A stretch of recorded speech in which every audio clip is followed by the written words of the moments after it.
Maraming Pilipino ang dumaraing na mas mahal pang lumipad papunta sa iba't ibang lugar sa Pilipinas kumpara sa ibang bansa. Ang tugon dyan ng Malacanang at ng Department of Tourism sa pagsaksi ni Jamie Santos.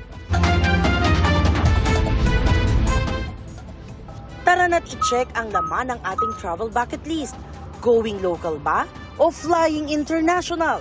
Magandang tangkilikin ang sariling atin. Pero marami ang umaaray. Ang ilang domestic flight kasi mas mahal pa raw kesa international.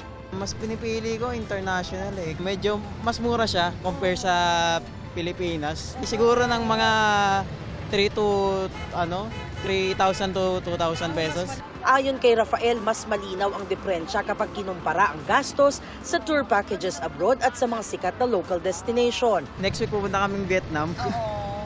Yung mga price nila kasi, halimbawa sa tour, siguro doon mga 3 to 5K, marami ka na napuntahan na lugar.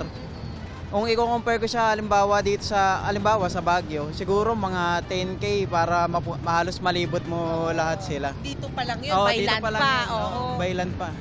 Si Jose naman, nagkukumpara muna ng mga ticket price bago mag-book out of town o papuntang abroad. Pero kahit may seat sale, mas mahal pa raw minsan ng domestic flights. Yes, yun yung mga seat sale. Kaso, yun nga, dahil sa ang dami nag-aabang na katulad ko, minsan nagka-crash yung mga website ng mga airlines.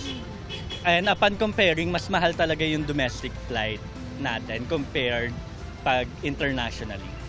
Kaya ang ilan mas pinipili lang talagang sa ibang bansa magbakasyon. International.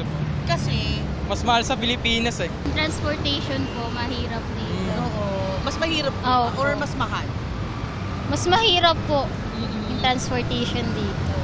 Sinuri ng GMA Integrated News Research ang presyuhang makikita sa Google Flights data para sa ilang biyahe mula Manila na may departure date na February 1, 2026 at return date na February 7 ngayong taon.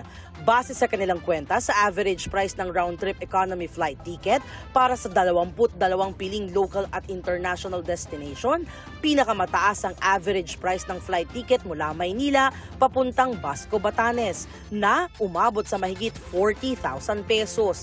Mas mataas pa yan sa halos 37,000 pesos na average ticket price papuntang Jeju Island, South Korea at halos 32,000 pesos papuntang Beijing, China. Ang lumalabas na average price ng ticket papuntang Coron, Palawan na mahigit 28,000 pesos, mas mataas sa average pricing para sa ticket sa 13 international destinations. Kabilang ang Shanghai, China, Chiang Mai, Thailand, Bali, Indonesia, Seoul, South Korea at Tokyo, Japan. Ngayong araw ginanap ang ASEAN Tourism Forum sa Cebu.